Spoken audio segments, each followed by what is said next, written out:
The San Francisco 49ers have just traded the former third overall pick Trey Lance to the Dallas Cowboys for the 4th round pick in 2024.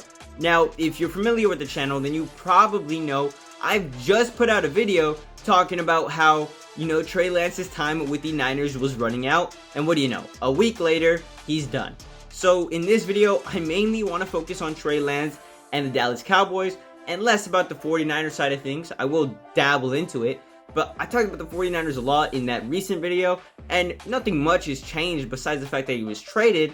So if you want to hear more about the Niners, go check that video out. It's almost at 1,000 views. Go run up the views, but also wait until this video is done, okay? Anyway, it seems like Trey Lance's job here was basically over once the Niners announced earlier this week that Sam Darnold had officially won the number 2 job behind Brock Purdy. You see, last season after Brock Purdy had a phenomenal playoff run, it was, pretty obvious that Kyle Shanahan wanted that guy as his QB. So Brock Purdy was named next year's starter, even though he was injured. So yeah, it sucked that Trey Lance had lost the starting job to Brock Purdy, but there's nothing he could do, right? He kind of just had to deal with it. So he did. And that was okay. Maybe, Niners QBs get hurt all the time. So even if he's number 2, he'll probably get another chance to play for the 49ers. That was until the Niners decided to bring in a veteran like Sam Darnold in the offseason and have Trey Lance compete for not the number 1 job, but for the number 2 job. And after a long, offseason and preseason, it looks like Sam Darnold won the number 2 job. And all of a sudden, they're not going to keep Trey Lance around to be the number 3 QB, even though maybe they should. I mean, their QBs do get hurt all the freaking time. Doesn't matter who it is. Anyway, it felt like the Niners, were done with him. They were like, it's time. Sure, you've only been here for 2.5 years, but your time is up, kid. So we're shipping you to the Dallas Cowboys. Now, the Dallas Cowboys being the team to get him is kind of surprising, right? Because they have Dak Prescott. Let's not forget, Dak Prescott is under contract. He's not where he once was. The hype has kind of died down around Dak Prescott, especially after he keeps underperforming in the playoffs. It happens every year. The Dallas Cowboys have one of the best rosters on paper, underperform. But Dallas's playoff failures can't entirely be put on Dak Prescott. It was a team thing. Like, Mike McCarthy caught flack for it. I know that Jason Garrett caught flack for it. That's why he's fired. It's not always 100% the QB's fault, especially when it comes to playoffs and regular season performance. Like, records are not a QB stat. We all know that, right? So it's not always Dak Prescott's fault, but he's been the starting quarterback for the Dallas Cowboys for the last 8 years. I mean, he's been QB1 since 2016. 4th round pick, comes in to the NFL and balls out. I know in 2016, that was probably one of his best years. The team went 13-3 his rookie season. He threw for 23 touchdowns, 4 interceptions, 67% completion rating. I know his QBR was about 77, which it was okay. It was okay because he could get carried by a really good offense, right? His rating was like 104, which is about the peak of his career. Anyway, 2016 comes around. He's phenomenal his rookie year. What happens? The Cowboys lose in the divisional round. That's tough, but it's okay. This guy is a rookie. We'll have hella time with him, Jason Garrett thought to himself. I mean, we have Ezekiel Elliott. We have Dez Bryant. What could go wrong? Well, 2017, 9-7. 9-7, that's a bit of a fall off, I'd say. And Dak Prescott played most of 2017. He played all 16 games. He threw way more interceptions, had a lot more turnovers in 2017, but that's okay. He's a youngster learning on the ropes. He'll get better. So then 2018 comes around. He plays, and again, 16. He did not miss a game for the first 4 seasons of his career.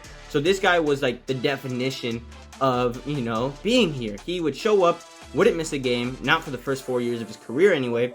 And he went 10-6, I want to say in his 3rd year. What do the Cowboys do? Lose in the divisional round. So in his first 2 seasons, Dak Prescott has lost twice in the divisional round, and that's okay. All right, you don't need success off the bat, but he's a proven QB at this point. Fantastic, Garrett, Prescott, and now they got Amari Cooper. So, maybe Amari Cooper will take them to the next level. Is that what happened? No. 2019 and 2020 were pretty forgettable years for the Dallas Cowboys.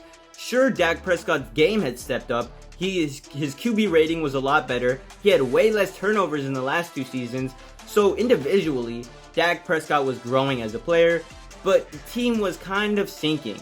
I know in 2019 he played the entire season. Team went 8-8. Oh well. 2020 comes around and he has that nasty freak leg injury, kind of gross, kind of nasty. Plays in 5 games. Team is terrible. Only wins 6 of them. So it kind of shows how important Dak is to the team. But, you know, his skill is improving. He's getting better as a QB. I know in those first couple of seasons after his rookie year were probably his worst statistically, and the team kind of performed better. So take that how you will. And then 2021 comes around. He's back. He's healthy. Plays in 16 games again. Is a stud, right? But again, the Dallas Cowboys, it's like they lost in the wild card. So there that goes. I mean, that was McCarthy's first playoff run with the Cowboys. So things didn't change. And then last year, oh my God, last year, the Dallas Cowboys lose in the divisional round again. And, you know, this time Dak Prescott did miss games in the regular season, but was back in time for the playoffs. And that didn't matter because what? Dak Prescott goes in 8-4 the regular season. He's kind of nice. Playoffs come around and Dak Prescott, you know, we're looking at 5 touchdowns, 2 interceptions. So he was balling out in the playoffs. Touchdown-wise, his rating was up. Best playoff performance since his rookie year. And the team still lost in the divisional round. There's not much you can do at that point. Do we just give up with Dak Prescott? That's where the Cowboys have gotten. They've been with this guy since 2016. They've had 3 or 4 playoff appearances and nothing past the divisional round.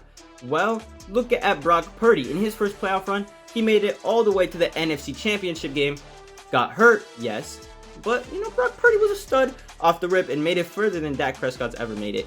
So now the Cowboys think, let's mix it up a little. Let's bring in Trey Lance for a 4th round pick.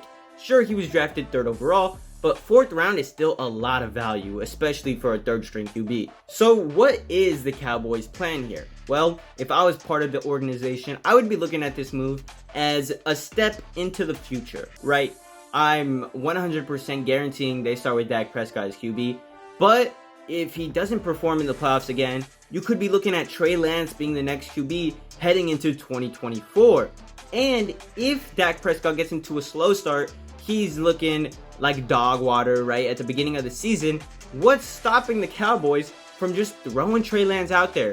He needs the reps. If the Cowboys somehow fall out of the playoff race early or just aren't looking good, they can just let Trey Lance go. He needs the reps. Give this man playing time. That's really all he needs. And maybe that raw talent the Niners saw in him when they drafted him will finally appear, and maybe he'll win the starting job and be the next QB for America's team, right? Anyway, that's what I'm thinking, especially from a Cowboys perspective, right? That's what I'm thinking from their perspective, is how they're going to go about handling Trey Lance. Or maybe Dak Prescott balls out and Trey Lance is a backup and then heads to a new team in the offseason. Who knows? That's all I wanted to say about this move. It just happened. I really just talked about the Cowboys and their past, but that's because I think it was important for seeing why they made the move that they did. Anyway, that's it for the video. Much love. Deuces.